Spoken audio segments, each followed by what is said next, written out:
डूंगरपुर 84 में विधानसभा उपचुनाव को लेकर जहां हमने पॉलिटिकल पार्टियों से बात की, उनके जनप्रतिनिधियों से बात की, कई आरोप और प्रत्यारोप के दौर एक दूसरे पर यहां पर नजर आ रहे हैं।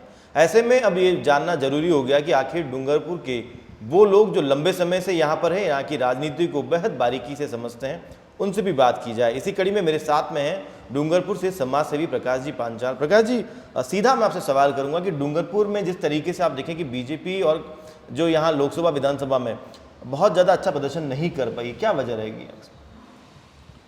शायद मेरा ऐसा मानना है कि भारतीय जनता पार्टी में इस बार लोकसभा चुनाव जो लड़ा गया वो एक बहुत पुराने कद्दावर नेता कांग्रेस के रहे थे। हो सकता है कि उनके अंतर कलह की वजह से उन लोगों ने कहीं ना कहीं अपनी आपसी मनमुटाव के कारण भारतीय जनता पार्टी को बहुत समर्थन नहीं दिया, ऐसा मेरा मानना है। यहाँ पर जिस तरीके से कैंडिडेट को चेंज किया गया है, तो क्या लगता है आपको? 2 बार तो वैसे भी यहाँ पर बीजेपी हारी, तो तीसरी बार जीत पाएगी कैंडिडेट चेंज करने से? देखिए, बदलाव हर कोई चाहता है, हर पार्टी चाहती है कि नए लोगों को मौका दिया जाए। जिस तरीके से अभी भारतीय आदिवासी पार्टी के जो पुराने विधानसभा के विधायक रहे हैं, राजकुमार जी रोध, वो अब सांसद बन चुके हैं, तो अब उनकी पार्टी से भी नए लोगों को मौका मिला है। तो हो सकता है इस कारण ये माना जाए कि भारतीय जनता पार्टी ने भी नए व्यक्ति को मौका देना उचित समझा हो। इससे पहले सागवाड़ा की हम बात कर लें, आसपुर की बात करें, तो वहाँ पहले बीजेपी विधायक थे, लेकिन जैसे ही 84 में यहाँ पर आप देखें कि बाप पार्टी का उदय हुआ है, बाप पार्टी ने अपने जो कदम वहाँ मजबूत किए, उसके बाद में यहाँ लगातार सीटें हारते जा रहे हैं। मेरा ऐसा मानना है कि भारतीय आदिवासी पार्टी के आने के बाद एक तरीके से बहुत ये लगता है कि भारतीय आदिवासी पार्टी जहाँ पर बहुतायत रूप से जनजाति के लोग मौजूद हैं और उनको ये लगता है, उन लोगों में ये भी बताया गया है कि ये पार्टी आप लोगों की पार्टी है, आदिवासी पार्टी के नाम से, तो युवा को ये लगता है ये हमारी पार्टी है। ये बहुत बड़ा कारण हो सकता है, ऐसा मेरा मानना है। कांग्रेस को लेकर आप क्या कहेंगे? कांग्रेस ने यहाँ पर पहले जिस तरह से लोकसभा में गठबंधन किया, तो क्या ये अपने ही पैरों पर कुल्हाड़ी मारने जैसा था? मेरा तो व्यक्तिगत यही मानना है कि उन्होंने अपने पैरों पे कुल्हाड़ी मारी है। देखिए, ऐसा है कि किसी भी जंग में, किसी भी युद्ध में, किसी तरीके की राजनीतिक लड़ाई में ऐसा नहीं होता है। हमेशा तैयार रहना चाहिए हार जीत के लिए और अपने मुद्दों पे, अपने सिद्धांतों के आधार पर। लेकिन इन्होंने, कांग्रेस ने इस बार सिर्फ एक मुद्दा चुना, एक ऐसा अवसर चुना कि भारतीय जनता पार्टी किसी भी तरीके से हारे अथवा भारतीय जनता पार्टी ने जिसको मौका दिया है वो उम्मीदवार हारे।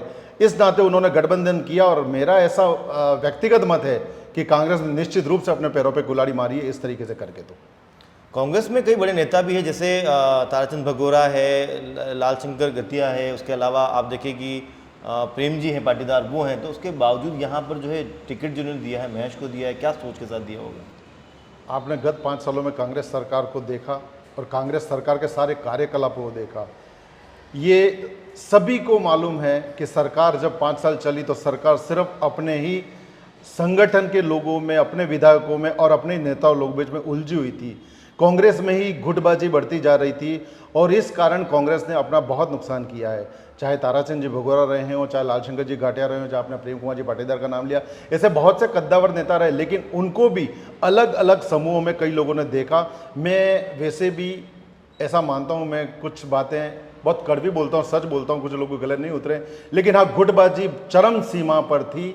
एक तरफ कोई सचिन पायलट गुट था, एक तरफ माननीय अशोक जी गहलोत का गुट था, और इस नाते जो आम कार्यकर्ता किसी भी पार्टी का होता उसे ये मालूम रहता कि हमें आखिर माननी किसकी है।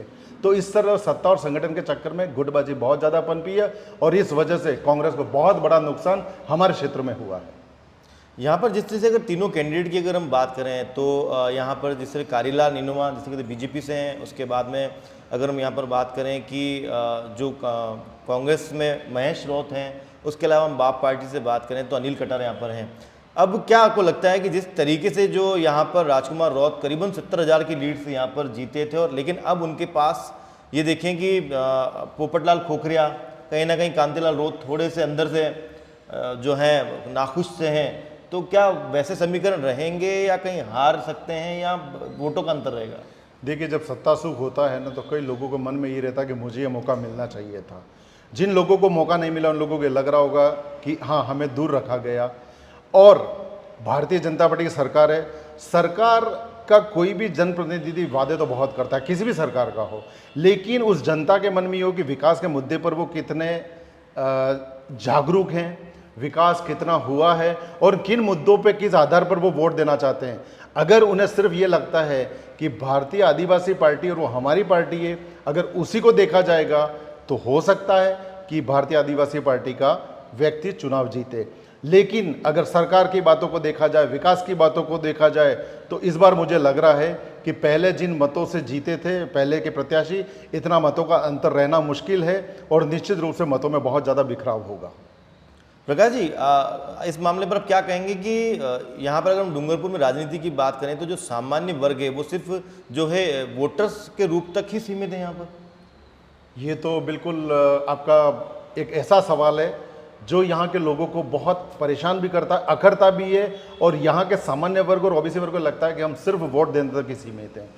निश्चित रूप से चाहे किसी भी राजनीतिक दल के लिए बात हो, उनको यहाँ पर ये जरूर सोचने, जब आप बात करते हैं सभी को ले करके, कांग्रेस कहती है 36 कौमों की पार्टी, भारतीय जनता पार्टी है सबका साथ सबका विकास सबका प्रयास, तो इन लोगों को भी ये लगना चाहिए और मानना चाहिए कि इन वर्गों को भी अगर वंचित रखा गया तो बहुत ज़्यादा यहाँ के विकास के लिए वो बहुत बेईमानी साबित होगा और निश्चित रूप से डूंगरपुर के विकास के लिए ये ठीक नहीं होगा। इसलिए ओबीसी वर्ग हो अथवा सामान्य वर्ग हो, निश्चित रूप से उनको मौका तो मिलना ही चाहिए। देखिए यहाँ पर जैसे कि सुशील जी कटारा हैं, लंबे समय से गद्दावर नेता रहे हैं यहाँ पर और काफ़ी अच्छा उनका कार्यकाल रहा, लेकिन फिर भी बाप पार्टी से वो 2 बार हारे हैं। फिर अगर हम कांग्रेस की बात करें, कांग्रेस भी कहीं ना कहीं हादसे पर नजर आ रही है। बीटीपी ने अपना वर्चस्व जो है इन 2 चुनाव में काफ़ी बढ़ाया है, 2 विधायक भी हैं, 1 सांसद भी है। और उसके बाद में अब क्या लगता है कि पहले बीटीपी के बाद में बाप, तो अब जिस तरीके की आपस में इनकी कहीं ना कहीं इंटरनल जो चीज़ें चल रही है उसको लेकर कोई नया फिर कुछ? देखिए, बीटीपी और बाप उन दोनों में बहुत ज़्यादा अंतर तो नहीं है। ये हो सकता है कि जो पहले बीटीपी में थे वही अभी बाप में हैं, और कौन कौन लोग अब बीटीपी में रह के कौन लोग बाप में हैं ये अलग मुद्दा है। सुशील जी की जहाँ तक बात है, सुशील जी निश्चित रूप से एक युवा वर्ग से आते हैं, एक अच्छी नेतृत्व क्षमता है और इन्होंने साबित भी किया है।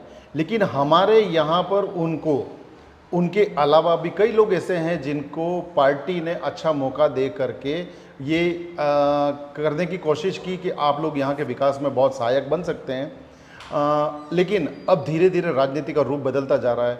हर जगह आप देखिए, चाहे बिहार की राजनीति देखिए, चाहे महाराष्ट्र की, हर जगह जातिवाद हावी है। और आज की तारीख में राजनीतिक पार्टियां भी जाति को देख कर के ही लोगों को उम्मीदवार बनाती है। यहाँ पर भी मुझे लगता है कि इस कारण भारतीय आदिवासी पार्टी और बीटीपी ये लोग आगे बढ़ते जा रहे हैं। और आपने अभी जैसे बोला, देखिए किसी समय में डूंगरपुर में शंकर सिंह सोलंकी, वकेचंद जी, केवल जी, दौलत सिंह जी राठौड़, ऐसे कई लोग थे। कांग्रेस में कई ऐसे कद्दावर नेता रहे हैं, चाहे ताराचंद जी भगोरा रहे हैं, चाहे पहले करुणाशंकर जी पंड्या रहे हैं, ऐसे कई चंदूलाल जी गुप्ता रहे हैं, भाणजी भाई रहे हैं। ऐसे कई लोग थे जो अपनी अपनी पार्टी के लिए सिद्धांतों के आधार पर लड़ाई लड़ते थे। आज वो सिद्धांत एक तरफ रह गए हैं और अभी बहुत जल्द में हर पार्टी का कार्यकर्ता चाहता है कि मैं नेता बन जाऊं, और इसी कारण से पार्टियों का नुकसान होता जा रहा है। प्रकाश जी, अगर मैं इस मुद्दे पर आपसे बात करूं कि जिस तरीके से आरोप प्रत्यारोप की दौर तो खैर यहाँ पे हर पार्टी दूसरे पर लगाती है, चाहे बीजेपी कांग्रेस पे लगा है, कांग्रेस बाप लगा है, बाप पार्टी कहती है कि इस बार हम कांग्रेस की जमानत जब्त कर देंगे और पहले उनसे अलायंस कर लेती है वो। इन सब चीज़ों के बीच में आप ये बताएं कि वहाँ पर जिस तरीके से जो है विकास की बात अगर वहाँ की जाए तो बहुत कम लोग जो हैं अपने विकास की बात वहाँ पर सोचते हैं। शायद लोगों में जागरूकता नहीं है इस चीज़ को लेकर। देखिए, ये कालीबाई की भूमि है जो शिक्षा के लिए अपना सब कुछ न्यौछावर कर दिया। निश्चित रूप से आप जो बात कर रहे हैं कि लोगों में कहीं ना कहीं जागरूकता की कमी है और उनको सरकारें क्यों चुननी है, सरकारें क्यों चाहिए और सरकार से हम क्या काम करा सकते हैं, उन हकों को जानना जरूरी है, उनके अधिकार क्या क्या हैं। लेकिन वो भोले भाली जनता है, बहुत छोटे छोटे मुद्दों पर वो एक हो जाती है और इस वजह से विकास एक तरफ रह जाता है और हमारे लोग या हम लोग जीत जाते हैं, इसी में लोग रह जाते हैं। और इसके लिए उन लोगों को जागरूक होना बहुत ज़रूरी है, तभी हम जा कर के डूंगरपुर को एक विकासशील डूंगरपुर बनाने के लिए देखेंगे। तो ये थे मेरे साथ में प्रकाश जी पांचाल, समाज सेवी है और बहुत बारीकी से डूंगरपुर 84 और आसपास की जो भी वागड़ की राजनीति उसको समझते हैं, क्योंकि इन्होंने जो है कांग्रेस का भी राज वहाँ पर देखा है तो बीजेपी का भी राज देखता है और हाल ही में जिस तरीके से बीटीपी लगातार यहाँ पर अपना वर्चस्व बढ़ा रही है वो भी देखा है। लेकिन सबसे बड़ी बात यह है कि जब तक लोग यहाँ पर जागरूक नहीं होंगे, जैसा कि प्रकाश जी ने बोला है कि अगर लोग जागरूक नहीं होंगे, उन्हें ये नहीं पता चलेगा कि हमें सरकार से क्या काम कराना है, और सिर्फ वोट देकर ही अगर घर पर बैठना है और उसके बाद में सिर्फ जब अगली बार फिर वोटिंग के टाइम तब घर से बाहर निकलना, लेकिन अपने हक के लिए अगर नहीं बोल पाएंगे, तब तक इस तरीके से जो पार्टियां आएगी वो सिर्फ और सिर्फ इनका उपयोग यहाँ पर करेगी, लेकिन ये विकास की जो बातें हैं वो हमेशा के लिए सिर्फ चुनाव के वक्त उठेगी, उसके बाद गौण हो जाएगी।